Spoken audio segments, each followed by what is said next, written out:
Emma, 27F, had always pictured her wedding day as a magical moment, a celebration nestled in the mountains with wildflowers framing the scene and a golden sunset as her backdrop. She'd been with Liam, 28M, for 4 years, and after he proposed under a starry sky on a hiking trip, they began planning their dream wedding. At 21, Emma had started saving, determined to craft a day that reflected their love for nature and each other. She took on extra freelance graphic design gigs, skipped vacations, and stashed away every spare dollar. By March 2025, after 6 years of sacrifice, she'd saved $160,000, a sum she was proud of, enough for a breathtaking mountain venue, a live band, and a feast under the stars.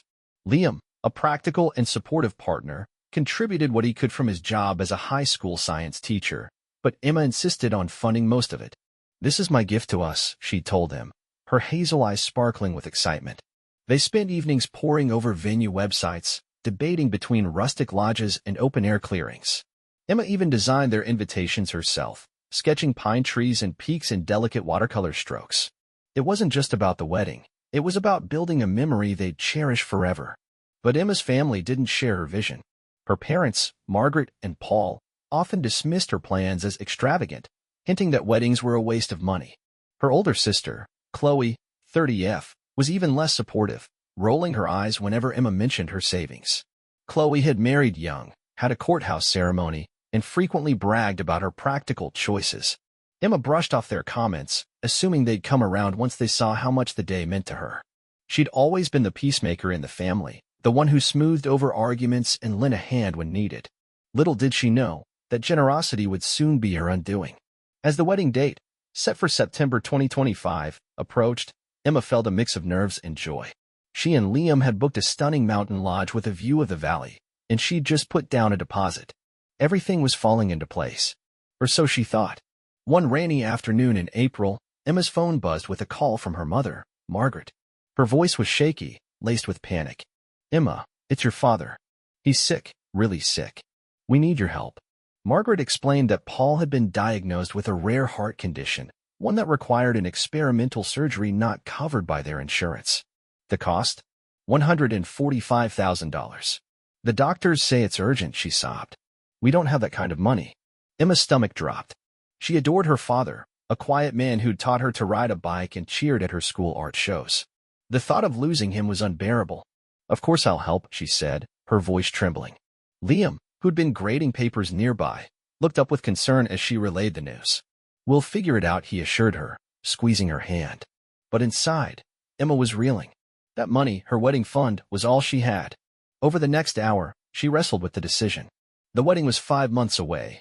Maybe she could rebuild some savings by then. Her parents had never asked for anything this big before, and their desperation felt real. She called Margaret back.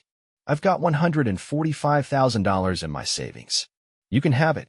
Just tell me where to send it." Margaret's relief was palpable. "Oh, Emma, you're a lifesaver. We'll pay you back somehow, I promise."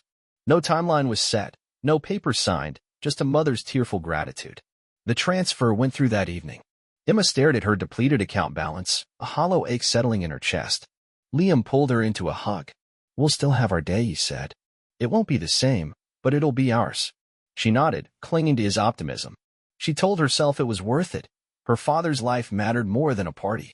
She texted her parents for an update on Paul's surgery date, expecting details about hospitals and recovery. But their replies were vague, soon, or "we're still arranging things." A niggling doubt crept in, but Emma pushed it aside. They were her family. They wouldn't lie about something this serious. Would they? Weeks passed with no word on her father's condition. Emma called daily, but her parents dodged specifics. "He's resting," Margaret would say, or Paul would mumble, "Feeling better, don't worry." Their evasiveness gnawed at her. By mid-May, with her wedding plans on hold and her savings gone, Emma decided to visit them unannounced. She and Liam drove 2 hours to their suburban home, a modest split-level house she'd grown up in. When they arrived, Paul answered the door, looking surprisingly spry for a man supposedly facing major surgery. No oxygen tank, no pallor, just a tan and a cheerful, "Hey, kiddo." Emma's confusion deepened as Margaret ushered them inside, chattering nervously about the weather. Over coffee, Emma pressed for answers. "When's the surgery? Have you seen the specialist yet?" Her parents exchanged a glance, then Margaret sighed. We need to tell you something. The confession hit like a freight train.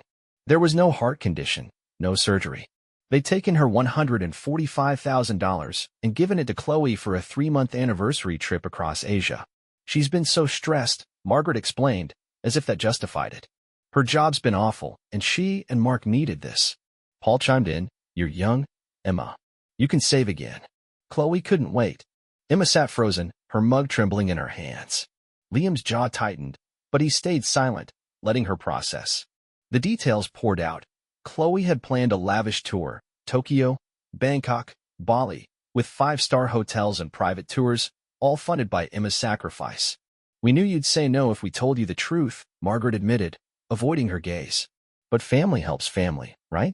Emma's shock gave way to fury. "You stole from me. That was my wedding." Her parents didn't flinch.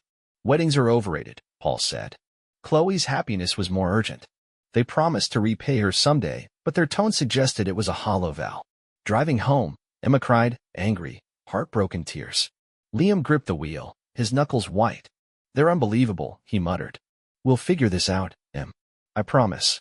But as the miles stretched on, Emma wondered how they'd recover from this betrayal. Her dream wedding felt like a distant memory, replaced by the bitter taste of her family's deceit. With $145,000 gone and no repayment in sight, Emma and Liam faced a harsh reality. Their mountain wedding was off the table. The lodge deposit was non-refundable, swallowing another chunk of their budget. Emma spent nights recalculating, her spreadsheets a mess of crossed-out dreams. The band, the floral arches, the gourmet catering all slashed. "We could do a courthouse thing," Liam suggested gently, but Emma shook her head. "I want something special," she said, her voice cracking. "Not what Chloe had, but ours." Liam's family stepped in like a lifeline. His uncle, Tom, owned a vineyard an hour outside the city, a sprawling property with rolling hills and a rustic barn. "Use it," he offered over a family dinner. "No charge. We'd love to see you kids happy there." Emma teared up, hugging him. The vineyard wasn't her mountain peak, but it had charm, oak barrels lining the walls, fairy lights strung across beams, and a view that glowed at dusk. It was a gift she hadn't expected, a reminder that some people still cared. They pivoted fast. Emma redesigned the invitations, swapping pines for grapevines. Friends pitched in. Her coworker baked a tiered cake. Liam's buddy offered to DJ. The guest list shrank to 50, cutting out her parents and Chloe entirely. "They don't deserve to be there," Emma told Liam, her resolve hardening. She felt a pang excluding them, but the sting of their betrayal outweighed any guilt. The new plan was simpler: a September evening under the stars, vows by the barn, and a potluck dinner. It wasn't lavish, but it was theirs. Still, the loss haunted her. She'd check her bank account, hoping for a miracle, only to see the meager $15,000 left. Nights were the worst. She'd lie awake, replaying her parents' excuses. Chloe needed it more, they'd said. Needed what? A private sushi chef in Japan? A villa in Bali? The unfairness burned. Liam would pull her close, whispering, "We're enough." And she'd nod, trying to believe it. The vineyard wedding took shape, but a piece of her still mourned the mountain dream stolen by her own flesh and blood. September 15th, 2025, dawned crisp and golden at the vineyard. Emma woke in a guest room overlooking the hills, her white dress, a simple lace gown she'd found on sale, hanging by the window. Liam had spent the night at a nearby inn with his groomsmen, texting her a heart emoji at midnight. The air buzzed with excitement as friends set up folding chairs and strung wildflowers along the aisle. Emma's best friend, Sarah, did her makeup, chattering to keep her nerves at bay. Walking down the aisle, Emma felt a rush of peace. Liam stood waiting, his gray suit slightly wrinkled, his smile wide. The barn framed them, its weathered wood glowing in the late afternoon light. Uncle Tom officiated, his voice warm as he spoke of love and resilience. "You two have faced more than most," he said, glancing at Emma. She squeezed Liam's hand, her eyes misty. The vows were short, heartfelt promises to weather storms together. When they kissed, the small crowd erupted in cheers. The reception was a blur of laughter and music. The potluck spread was eclectic: Sarah's lasagna, Tom's smoked brisket, a tray of cupcakes from Liam's mom. The DJ spun oldies, and Emma danced with Liam under the stars, her bare feet cool on the grass. For a few hours, she forgot the betrayal, the lost money, the scaled-down plans. This was love, messy, imperfect, real. Liam twirled her, whispering, "You're my mountain." She laughed, her heart full. Her family's absence was a quiet shadow. She told Sarah why they weren't invited, and word spread among the guests. No one asked, but their support was unspoken, extra hugs, knowing smiles.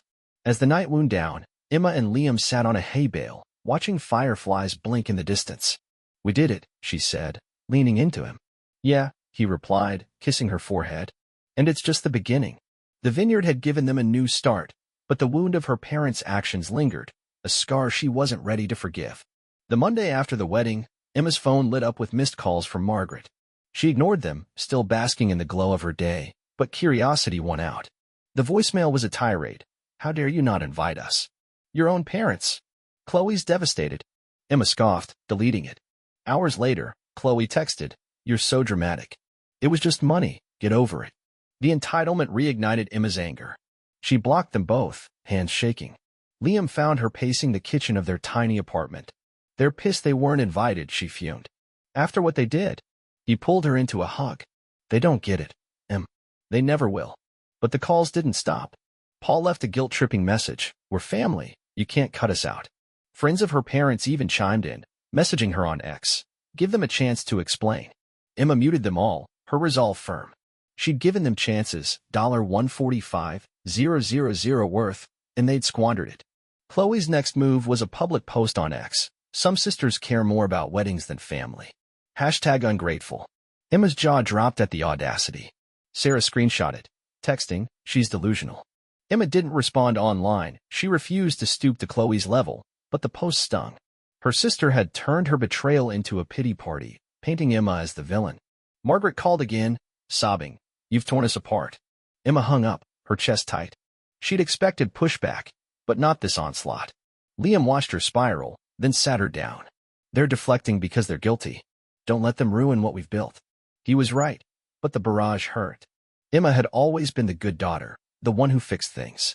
Now, she was the outcast, and it felt surreal. She stared at their wedding photos, Liam laughing, the vineyard aglow, and clung to that joy. Her family's outrage was their problem, not hers. But as she muted another call, a seed of an idea took root. They'd crossed her, and maybe it was time they faced real consequences.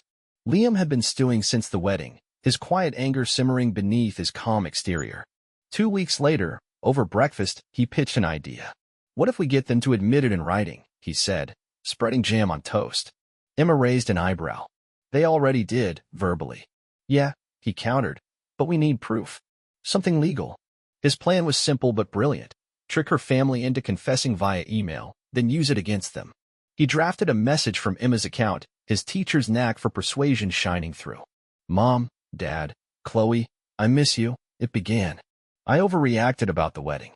If you explain everything, maybe we can heal." It was a lie, but a convincing one, laced with just enough vulnerability to hook them. Emma hesitated, manipulating them felt wrong. But Liam pressed, "They manipulated you first. This is justice." She nodded, hitting send. The replies came fast. Margaret's email gushed relief. "We're so sorry we hurt you, sweetie. We took the $145,000 for Chloe's trip because she was falling apart. Work stress, you know? We figured you'd bounce back." Paul's was shorter. Didn't mean to lie about the surgery. It was a dumb spur-of-the-moment thing. Chloe's was smug. "Yeah, I used your money. It was amazing. Sorry you're mad." Emma read them aloud, her voice shaking with disbelief. "They're not even remorseful," she said. Liam grinned. "But they're on record." He forwarded the emails to a lawyer friend, Dana, who'd offered pro bono advice at the wedding. Dana called that afternoon. "This is gold," she said. "No contract, but this shows intent to deceive. We can sue for fraud or unjust enrichment." Emma's heart raced. Suing her family felt drastic, but the emails fueled her resolve. They'd admitted it, casually, like stealing her life savings was a minor oops. Liam squeezed her shoulder. "They thought they'd guilt you back. Now they'll pay." For the first time since the betrayal, Emma felt a spark of power. The game had shifted. By late October, Emma and Liam met Dana at her office, a cramped space cluttered with law books and coffee mugs. The emails lay printed on the desk, their words glaring up at her. Dana walked them through the plan, a civil suit against Margaret, Paul, and Chloe for $145,000, plus interest and legal fees. "It's not a slam dunk," she warned. "No written loan agreement weakens it, but their admissions help. We'll argue they exploited your trust." Emma nodded, her stomach in knots. Suing her family was a line she'd never imagined crossing. Filing the paperwork took a week. On November 1st, 2025, the summons were served. Emma pictured her parents' shock, Chloe's indignation, and felt a grim satisfaction. She didn't want their money. Most of it was likely spent, but she wanted accountability. Liam backed her fully, handling logistics while she wrestled with guilt. "Am I awful for this?" she asked one night. "No," he said firmly. "They're awful for what they did." Word spread fast. Sarah texted support, "Go get him." But others judged. Her aunt called, pleading, "Don't drag family through court." Emma ignored her. The legal process was slow, a tangle of motions and delays. Her parents hired a cheap lawyer who argued they'd intended to repay her, but the emails undermined their defense. Chloe, meanwhile, posted cryptic ex-updates. "Some people love revenge more than love." Emma rolled her eyes. Chloe's victim act was predictable. Discovery revealed more. Receipts from Chloe's trip, $80,000 on hotels alone, while her parents had pocketed the rest. "They didn't even give it all to her," Liam said, disgusted. Emma's anger flared anew. This wasn't just about Chloe's stress, it was greed. As winter set in, the case loomed, a dark cloud over her new marriage. But it also felt like closure, a way to reclaim what they'd taken. She and Liam clung to each other, their vineyard wedding a bright spot in the storm. By January 2026, the lawsuit trudged on, but Emma's outlook shifted. She'd started therapy, unpacking the betrayal's toll. "I wanted the mountain wedding to prove something," she told her counselor. "Now I see it was never about that." The vineyard day, small, chaotic, perfect, had shown her what mattered. Liam, their friends, the love that held them together. The $145,000 stung, but it wasn't her identity. She and Liam began planning a belated honeymoon, a modest beach trip to Oregon, funded by their combined savings. "No five-star nonsense," Liam joked, booking a cozy cabin. Emma laughed, sketching waves on a notepad. It was ironic. Chloe's lavish Asia spree had cost Emma her original dream, but this felt truer. They'd hike cliffs, eat fish and chips, and watch the Pacific crash in. "Our anti-Chloe trip," she called it, grinning. Her family's legal woes mounted. Their lawyer fumbled, and a judge ruled the emails admissible. Settlement talks started. Her parents offered $50,000, claiming it was all they had. Emma refused. "It's not just money," she told Dana. "It's principle." Chloe, facing garnished wages, sent a venomous email, "You're ruining us." Emma didn't reply. She'd cut them off emotionally, their voices fading to static. At home, she and Liam built a quiet life. She took on more design clients. He coached a robotics team. They framed a vineyard photo, her in lace, him in gray, above their couch. "We're stronger than they think," Liam said one night, tracing her hand. Emma nodded. The lawsuit wasn't vengeance, it was liberation. Her family had gambled on her forgiveness, and they'd lost. In March 2026, the case neared its end. A judge ruled in Emma's favor, $145,000 plus $20,000 in damages, to be paid by Margaret, Paul, and Chloe jointly. They'd likely never cough up the full amount. Chloe's savings were drained, her parents' house leveraged, but the victory felt sweet. "It's not about collecting," Emma told Liam. "It's about them knowing they can't walk away." Her family's fallout was public. Chloe's ex-posts turned bitter, losing followers. Margaret and Paul faced whispers at church, their "poor us" narrative crumbling. Emma heard through Sarah that they'd begged relatives for loans, but no one bit. "Karma's a slow burn," Sarah said, laughing. Emma smiled. Her family's mess was their own making. She and Liam left for Oregon in April, the lawsuit behind them. The beach was wild, windy, perfect. They toasted with cheap wine, watching seals bob in the surf. "To us," Liam said. "To us," Emma echoed. The $165,000 might never come, but she had something better, a life reclaimed, a love unstealable. Her family had bet against her resilience. They'd been wrong.